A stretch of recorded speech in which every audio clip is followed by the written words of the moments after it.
1988 में Atlantic ocean की नीचे से गुजरता एक केबल दुनिया की डेटा नेटवर्क को जोड़ने की कोशिश कर रहा था। ये केबल 6000 किलोमीटर लंबा था और इसे 0.2 डेसिबल पर किलोमीटर लॉस होता था। दोस्तों, यही फाइबर ऑप्टिक्स की शुरुआत थी, जब इंसान ने सोचा था कि रोशनी से तेज कोई सिग्नल नहीं जा सकता। आप जानते हैं, फाइबर ऑप्टिक्स से पहले ही copper cable signal milliseconds में डिले दे देते थे, लेकिन फाइबर लाइट से ही डेटा भेजता था, जिससे स्पीड 100 गीगाबिट पर सेकंड तक पहुंच गई। पर इस तेजी के साथ एक अनसीन कॉस्ट आई, जिसने पूरा नेटवर्क स्ट्रक्चर हिला दिया। फाइबर केबल ग्लास से ही बना होता है, जिसका मेल्टिंग पॉइंट 1500 डिग्री सेल्सियस होता है। मैन्युफैक्चरिंग प्रोसेस इतना प्रिसीजन चाहता है कि 0.1 माइक्रोन की रफनेस भी सिग्नल को डिस्टोर्ट कर देती है। ये नैनोमीटर लेवल इम्परफेक्शन एक बड़ी टेक्निकल चैलेंज बन और सिस्टम कॉस्ट बढ़ा दिया। 1990s के दौरान दुनिया भर में टेलीकॉम कंपनीज ने 2 मिलियन किलोमीटर फाइबर बिछा दिया, पर ये इंफ्रास्ट्रक्चर मेंटेन करना आसान नहीं था, क्योंकि ऑप्टिकल रिपीटर्स हर 80 किलोमीटर पार लगने पड़ते थे। मेंटेनेंस कॉस्ट टोटल डिप्लॉयमेंट के 30 तक पहुंच गई। दोस्तों, फाइबर का सबसे बड़ा वादा था लिमिटलेस बैंडविड्थ, लेकिन ग्राउंड रियलिटी में रिफ्रैक्टिव इंडेक्स वेरिएशन और सिग्नल डिस्पर्शन ने बैंडविड्थ को कॉन्स्ट्रेन कर दिया। 25 टेराहर्ट्ज की थियोरेटिकल कैपेसिटी एक्चुअल में सिर्फ 40 एफिशिएंटली काम करती रही। जब इंटरनेट बूम 2000 में आया, इन्वेस्टर्स ने फाइबर ऑप्टिक्स में $1 ट्रिलियन तक का पैसा लगा दिया, पर डिमांड के कंपैरिजन में कैपेसिटी बहुत ज्यादा बन गई। रिजल्ट, फाइबर बबल फुट गया और नॉर्टेल जैसी कंपनीज कोलैप्स हो गई। फाइबर की इंस्टॉलेशन के लिए एक्सकवेशन कॉस्ट $8000 पर माइल तक पहुंचती थी। रूरल एरियाज में इंफ्रास्ट्रक्चर लगाना कमर्शियली वायबल नहीं था। आपको जानना चाहिए, इसी वजह से डिजिटल डिवाइड सिटी और गांव के बीच और गहरा हो गया।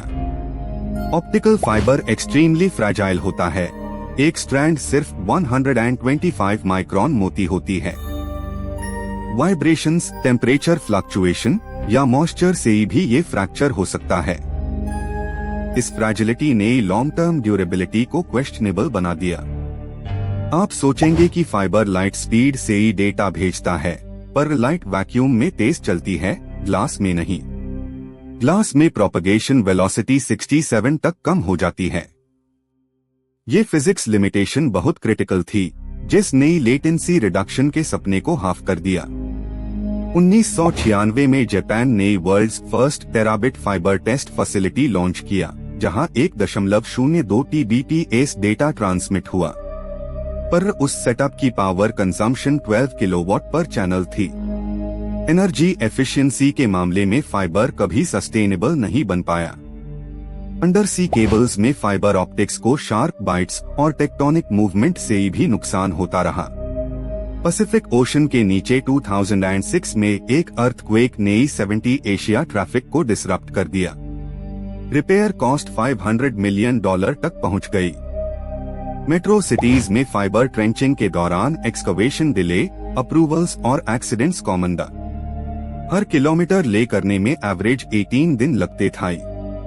ये सिविल बॉटलनेक टेक्नोलॉजिकल स्पीड को रोकता रहा। 2004 में साइंटिस्ट्स ने DWDM3 का निकला, डेंस वेवलेंथ डिवीजन मल्टीप्लेक्सिंग। ये टेक्नोलॉजी 160 चैनल्स पर फाइबर डिलीवर करती थी, पर लेजर अलाइनमेंट और कूलिंग कॉस्ट ने सिस्टम को कॉम्प्लेक्स बना दिया। स्केल अप इकोनॉमिक सेंस में फीजिबल नहीं रहा। फाइबर ऑप्टिक्स नेटवर्क के स्विच और routers photonic to electronic conversion constantly करते हैं। ये कन्वर्शन हर नोड पर 1.2 मिलीसेकंड डिले इंट्रोड्यूस करता है। यही इलेक्ट्रॉनिक डिपेंडेंसी ने प्योर ऑप्टिकल इंटरनेट का सपना अधर छोड़ दिया। सिक्योरिटी के फ्रंट पर भी फाइबर परफेक्ट नहीं था। सिग्नल टैपिंग एक माइक्रोस्कोपिक बैंड से ही पॉसिबल हो जाता है, बिना सिस्टम को नोटिस दिए। नेशनल एजेंसीज ने ये वल्नरेबिलिटी एक्सप्लॉइट करना सीख लिया और कॉरपोरेशंस को ह्यूज डेटा रिस्क समझ आ गया। 2008 के बाद वायरलेस ब्रॉडबैंड ने फाइबर के आर्किटेक्चर को चैलेंज किया। 4G और फिर 5G ने 1 Gbps तक की कनेक्टिविटी हवा में दी, बिना ट्रेंच, बिना ग्लास। लोगों ने कन्वीनियंस पर ट्रस्ट किया और फाइबर की कमर्शियल डिमांड स्टीपली नीचे गिर गई। फाइबर के कनेक्टर्स और स्प्लाइसर्स ट्रेंड मैनपावर मांगते हैं। डेवलपिंग नेशंस में टेक्नीशियन शॉर्टेज एक क्रोनिक इशू बन गया। ट्रेनिंग इंफ्रास्ट्रक्चर के बिना कंट्रीज बैंडविड्थ पोटेंशियल का उपयोग नहीं कर पाई। आपको लगता है फाइबर फ्यूचर है, पर फोटोनिक चिप्स और लिएफी जैसे तरीका अब नए स्टैंडर्ड बन रहे हैं। लाइट डेटा को कन्फाइंड पाथ से निकालकर ओपन एयर ट्रांसमिशन में ले जा रही है।